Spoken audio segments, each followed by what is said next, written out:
If you've learned meditation from a spiritual guru on the internet or otherwise exist within the manosphere, you've probably come across the Matrix or the idea that we live in a simulation. Like many things in our modern world, this is a half-truth when given and a misunderstanding when received. In the first of the Matrix movies, which is just a movie, not some holy text of divine inspiration, Neo is offered a choice between the blue pill in the left hand and the red pill in the right hand. To the passive, uncritical viewer, the red pill is the obvious choice. It is the decision the main character makes, and thus is the right choice, right? As much as the screenplay makes it up to be the right choice, it is just that, the right-hand path. I'm assuming most have watched the first Matrix movie, even if it was but once years ago, but most are not anthropologists. Any linguist worth their salt knows Greek and Sanskrit share a common ancestor, that being the Indo-Europeans' language from the Caucasus mountain range between the Black and Caspian Seas. Indo-Europeans shorthanded to Aryans, but we don't want that connotation, were Bronze Age humans having access to horses and wheels. This society spread their philosophy from the Hellenic world to the Hindu world, forming both of their cultures. The Indo-Europeans pioneered the basis of class or caste. However, more prominent in Hinduism and more pertinent to this essay is the concept of two separate paths to reach what modern psychology describes as self-realization, divine union, which is called yoga in the East. These two paths are the left and right-hand paths. The right-hand path is what is seen in the Matrix movies, as it revolves around conformity to a group's expectations.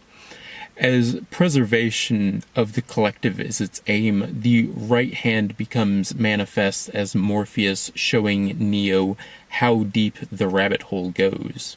This, however, is the issue, trusting an individual entity to provide what we might liken to faith or knowledge.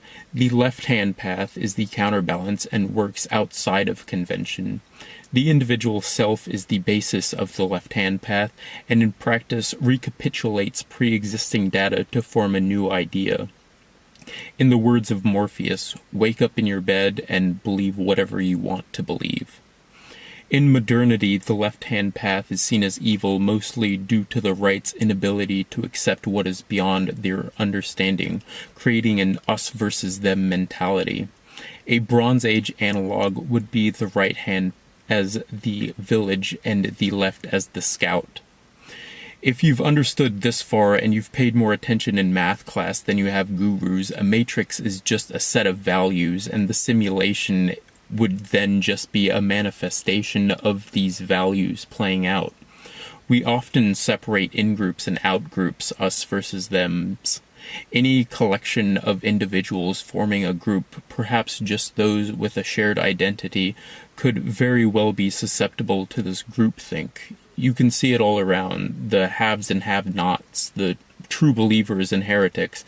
However, as an individual without a reliance on a particular social group, such as a class or church, I have the luxury of being able to disavow biases and cognitive dissonances without fear of ostracization from a greater whole. In trade for accreditation from institutional power, I receive freedom of study and a wider view being apart from this hegemony. Autodidactic learning is not able to be done from the position of a university, and there are certain fields handicapped to impossibility without formal learning done through the resources and capital of academia. Physics can be taught, and advances could certainly be made on a breakfast diner napkin, but doing work for cellular biology requires a bit more capital.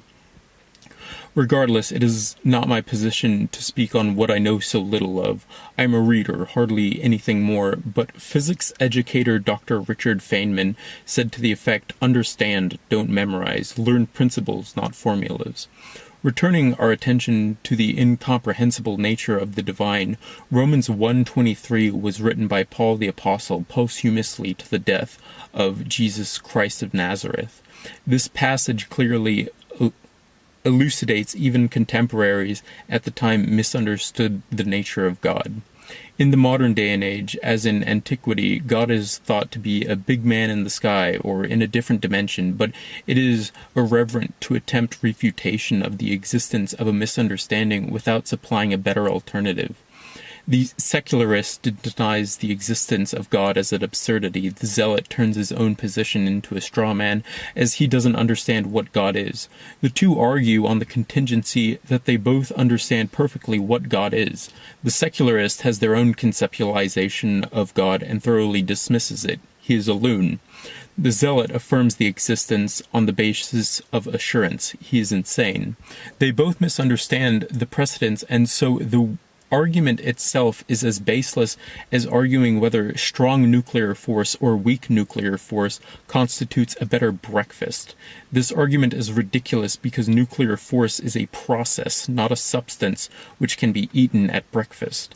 In the same vein, the secularist and zealot both argue for God as a substance rather than a process. Thank you for watching my YouTube video. If I can remember the old